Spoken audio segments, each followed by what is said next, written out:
This is the Judiciary Committee hearing on police reform, June 10th, 2020. I now recognize Mr. Liu for his questions for 5 minutes. I want to thank Chairman Adler and Subcommittee Chair Bass for your excellent leadership on this outstanding legislation. We're here because Black Lives Matter. And most Republican officials have been unable to say those three words. The president has been unable to say it. The Attorney General hasn't said it. And the overwhelming majority of Republican senators and House members have not said it. Why does this matter? Because you can't fix the problem if you can't even identify the problem. This is not a problem of a few bad apples. This is systematic institutional racism against Black Americans. Our life is precious. Black lives are subjected to much higher risk of brutality from the police than white lives. That's what the data shows. We know, for example, that Black Americans are killed at a rate twice as high from police than white Americans. Our government murdered George Floyd and countless Black Americans. And it wasn't one rogue cop who put his knee on George Floyd's neck. There were an additional 2 police officers who had their knees on George Floyd's body. And then a 4th officer who stood as a lookout. And then a Minneapolis Police Department spokesperson who gave a completely misleading initial account of what happened. And then there were the officers and civilians at the department who knew about the 18 misconduct claims against Derek Chauvin and didn't take strong enough action. It takes a village to allow for the persistent, systematic murder of Black Americans by our government, and this has got to stop. The Justice of Policing Act takes a critical step to stopping the state-sanctioned police brutality against Black Americans. It has a lot of great provisions. First one I'd like to focus on is training. Now, is training going to stop bad cops from doing bad things? No. But it might help good cops from doing bad things. I note for the record that in terms of training hours, according to the Bureau of Justice Statistics, police recruits spend on average 840 hours in basic training and 500 hours in field training for a total of 1,340 hours.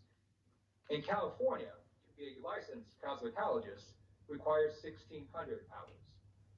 So in other words, it takes more training hours to be a hairdresser than to be a police officer. Just as important as the number of hours is how we train our officers. I'm very pleased that this legislation requires training in racial bias, in racial profiling, and in procedural justice. My first question today is to Mr. Davis. Mr. Davis, when you testified before this committee last September, you talked about procedural justice. Can you explain what procedural justice training is and why it's so important? Thank you, Congressman. Yes, I can. The basic concept of procedural justice is the evidence that shows people comply with the law, not because they're afraid of the police or even going into custody. They comply with the law because they're giving a voice.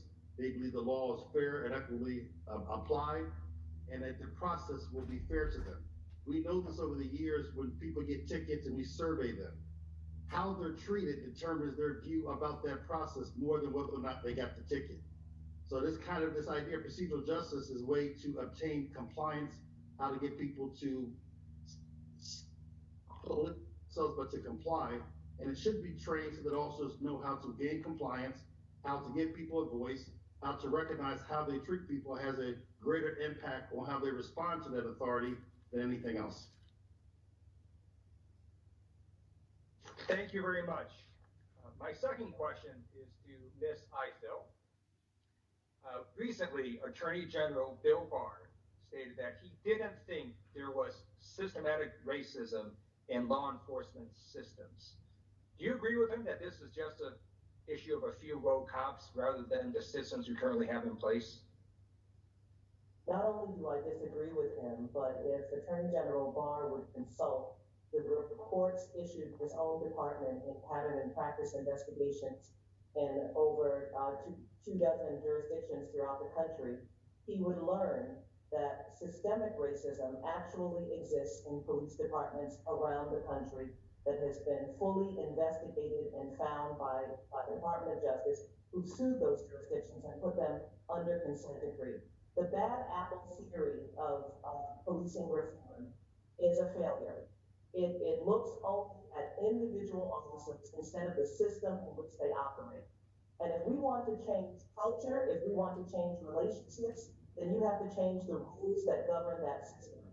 There's no change that happened in this country, especially culture change, that happened because of midnight basketball, or that happened because we all got in a room and ate together. We didn't end racial discrimination and segregation in schools by all getting together and having a meeting. It actually required law to make it happen.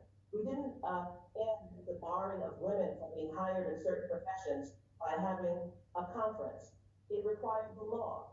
And now we have found a systemic problem that has been with us for decades that requires law to actually change the context in which policing happens in this country, and to give us a chance to make and to look at public safety more broadly than we've done in the past, and to make police officers accountable within that system of public safety.